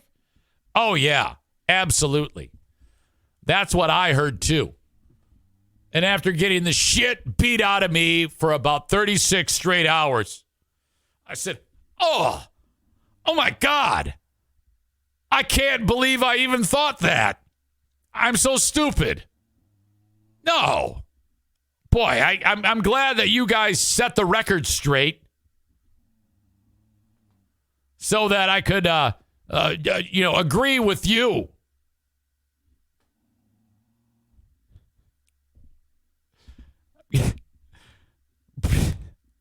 Yes, I realize I'm calling everyone a loser. That's what I love about you guys. You know what's real and what's not. Brandis says, my daughter is at community for 2 years, then transferring to Colorado State for $1 billion a semester. Yeah, it's coming.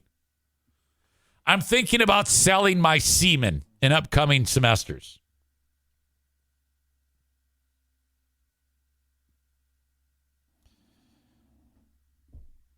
Nick says, overrated. Experience comes from on the job. 4-year apprenticeship. I came out $200,000 ahead. Oh, yeah, absolutely. I know that. But my daughter doesn't want to be an electrician. She wants to be a forensic psychiatrist. That's not like an apprenticeship, okay?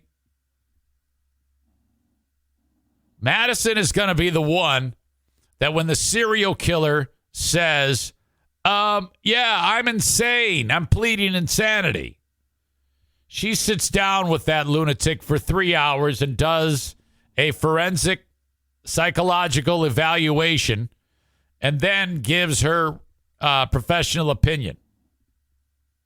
And you don't get that from going to fuckface high school with cigarettes, community college. You know what you losers get when you go to community college? The ability to cut hair. So shut up.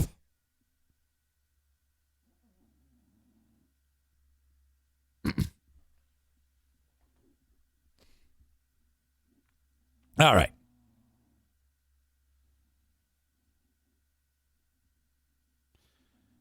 Aram says if she's going to be a psychiatrist, she will need to go to medical school. Oh, I know. Believe me. This is a drop in the bucket.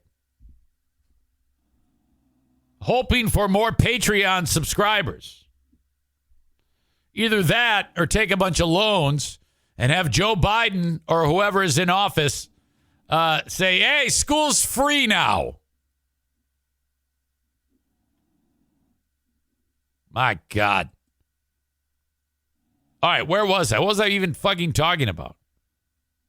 Oh, yeah. Nick Cannon's plan to repopulate the planet. Again, I'm Team Cannon. And Cannon is 42 years old now. And, he has guidance. Baby Jesus, he now says, is going to tell him when to stop having kids. I mean, for half of the country, that should make all of the evangelists and the Biden or the Trump enthusiasts saying, yeah, we're with you. We know that Donald Trump is a religious man, and he is on the same wavelength as baby Jesus. So we love you, Nick Cannon, despite the fact that you're black. Fatherhood for Cannon is something he takes seriously, according to this article. Everybody thinks it's time management. It's energy management. He told Entertainment Tonight of how he manages being a father to a dozen kids. Now, he's not really being a father. You know, he's just driving by and saying, hey, I'm here. Good to see you. Love you. And then takes off. It's not like he's doing anything with these kids. They're probably all going to change their gender anyway. Nick says, as long as we're all on the same page and we all got the same goal to be the best parents we can possibly be, that works, he explained. And then if it's the scheduling, it's the scheduling. So that's weird. He's talking about how scheduling time with the kids. I don't know how he's able to do that. I don't know how he can get a balance there. If you have 12 kids, there is no balance. All you say is that you have a balance. And then you don't. And then you don't do anything with them. Fuck them. Just go have more. When asked if he's done having children, he responded, God decides when we're done. So that tells me many, many more. Okay. No condoms. No pull-out method. just jam and batch. And then she gets pregnant. This guy is living a biblical life. And we need to recognize that and not shame him anymore. He welcomed his 12th child in December, a daughter named Halo Marie with Alyssa Scott. The couple is also parents to son Zane, who unfortunately that child died in December of 21 at 5 months old. That's horrible. He has 2 kids with Mariah Carey. They are Moroccan and Monroe. Moroccan Carey and Monroe Carey. I don't know what name they use. Carey Cannon, huh? 3 with Brittany Bell, which are Golden. It says Sagon. Does that mean Saigon? But it's missing an I. Also, another child named Powerful Queen. And another one named Rise Messiah. So those are some fucked up names there. Golden Saigon, Powerful Queen, and Rise Messiah. 3 children with Abby De La Rosa. One of the children's name is Zion Mixolydian, which sounds like a medicine you use to make your dick stiff. Zion Mixolydian. Another child's name is Zillion Air, H-E-I-R, Zillion Air. And then there's a child, I'm not making this up, named Beautiful Zeppelin. He has 1 child with Bree Teesey named Legendary Love. That's like Simonson's kid. Simonson has a kid named Legend. And this child's name is Legendary Love. And he has 1 child with Lanisha Cole named Onyx Ice. Although his plans to extend his family are with God, Canada admits, I've got my hands full. I'm so focused and I'm locked in, before adding, you know what? When I'm 85, you never know. I might. And let's hope he does. This is an unbelievable story, and we need to protect this man. And, he needs to have sex with more women. Who cares if he's acting like a father or not? Cannon has been transparent about the financial responsibilities of being a parent to so many children. Last year, a report from The Sun claimed that Cannon nearly paid $3 million a year in child support.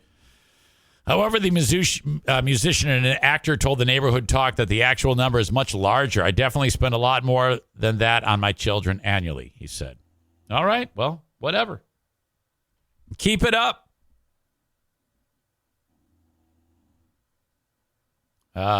He also has a candy store and an arcade. How'd you like to be like a lady in Nick Cannon's arcade? You know, I can just picture like a game where a hot chick is standing on one of those games. It's like Dance Dance Revolution or whatever. When you put your feet on the thing, except all you do is stand there with a wide stance and a facsimile of Nick Cannon's dick goes right up there. Right up there. It's called the Nick Cannon Impregnator game. What a stupid thing.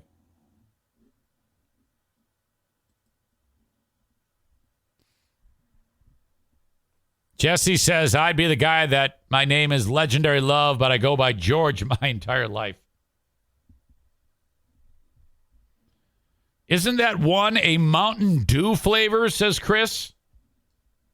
Maine Chris describes those as all porno names. Sam says the game would be Nick Cannon's Smash and Batch Challenge.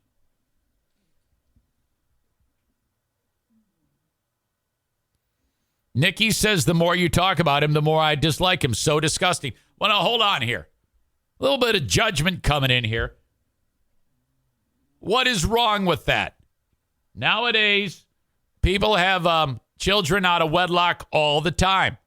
And these women love Nick, and he's paying. He is not like, a deadbeat dad. He's taking care of all of these children. So I think that you all are very jealous of this fertile man. And frankly, it's a little off-putting that you would be disgusted with that.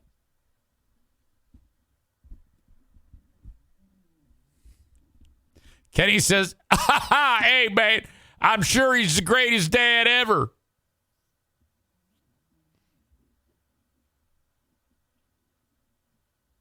All right. Maureen says he's setting a terrible example for all of them. Because let's say he has 20 kids, and each of those 20 kids has 20 kids. What's that? 400?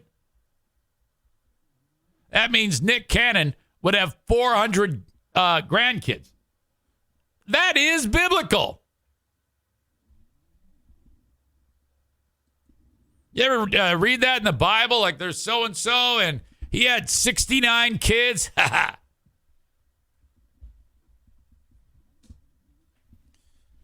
I'm all about it. Patreon comes up in a little bit. Thank you so much if you're already there. If you're not, what are you waiting for? Get on Patreon, patreon.com/Eric Zane. I think my T-shirts are still on sale. If they are, you're getting them for a damn bargain basement price. I made $2 the other day. Someone bought a couple T-shirts yesterday. I think Nikki for sure bought the one with the pets on it. Thank you for that. Oh, no, the price went... No, is it? No, they're back up to the normal price of $22. But legit, like I make $1, $2, free shipping if you buy enough T-shirts that the order is over $80.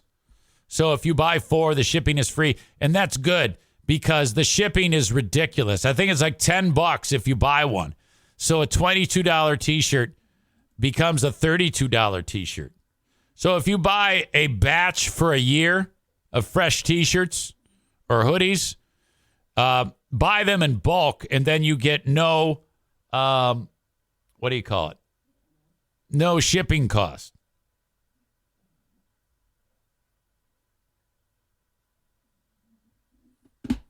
Yeah, Nikki bought a T-shirt and a coffee mug. Thank you. I appreciate you. That's the first one I've sold since like 2021. Everybody bought a bunch, and then everybody's like, all right, that's enough. You mean to tell me that the other ones didn't wear out? A lot of them were former Zaniacs, and they would mail them back to me or burn them or something like that. So those people bought T-shirts, and I don't think they're going to buy anymore, though. I'm pretty sure that they're not going to do that. Hang on. Daisy, honey, quit.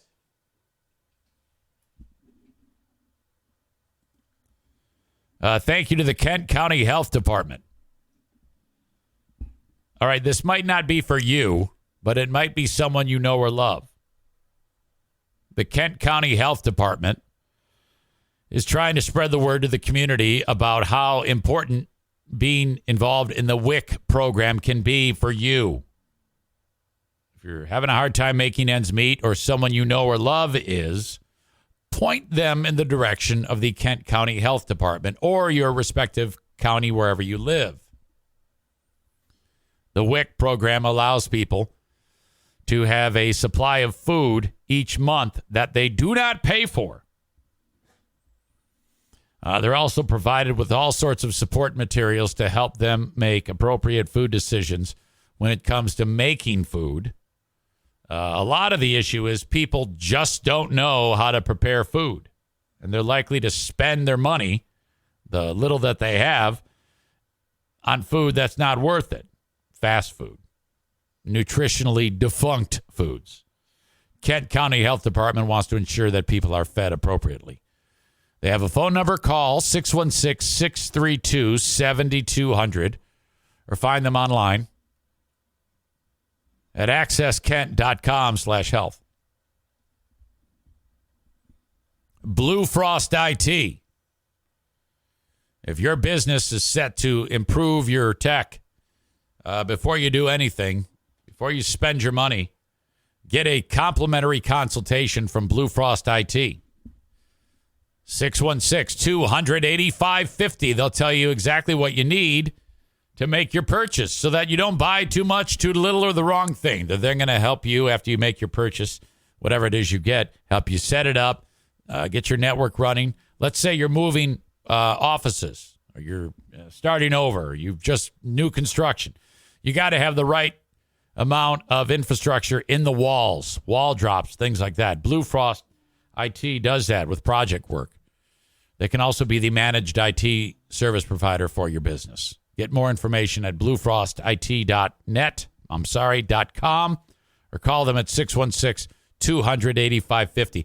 And batting last in the lineup today, Sarah Honda Granville. Find them in Granville, Michigan, along Kenowa Avenue, just north of 44th. The number one Honda dealer in the entire state of Michigan is right here. SERRA, Sarah Honda, Granville.com. Test drive a new Honda today.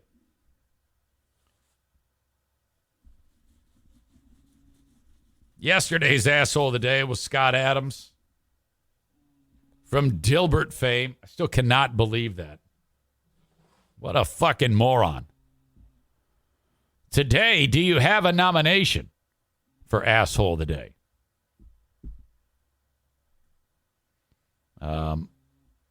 Blue State Rob says, asshole of the day for triggering Kenny. I did not know that I did that.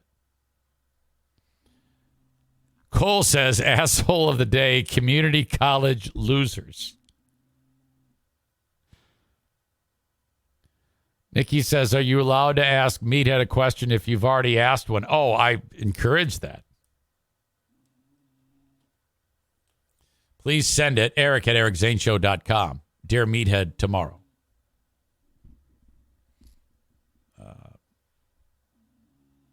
Let's see. A lot of Nick Cannons. All right. NFK with tooth problems. Yesterday I was paralyzed. The follow... Okay. All right, I know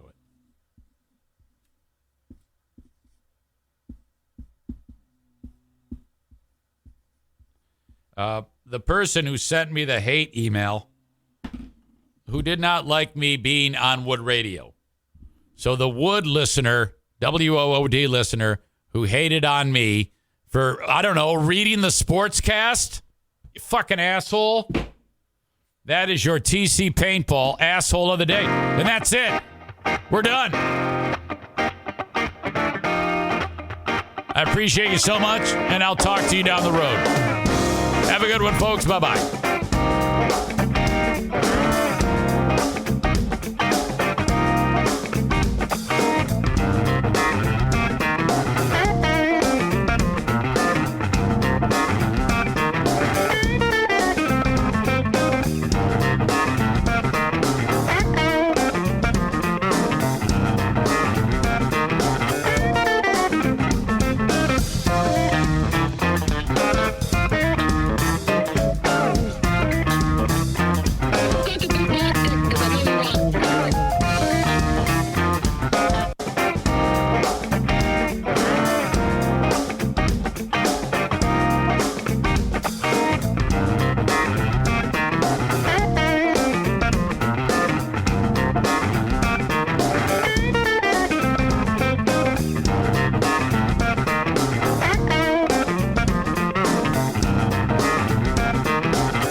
En Lowe's, trae cuenta ser un pro.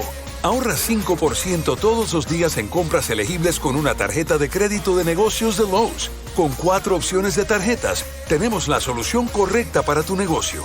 Abre tu cuenta de crédito hoy y empieza a ahorrar 5% todos los días. Lowe's sabe de ahorros. Lowe's sabe de pros. Sujeto a aprobación de crédito, aplican exclusiones y términos. Detalles en tiendas o Lowe's.com/credit, solo en Estados Unidos.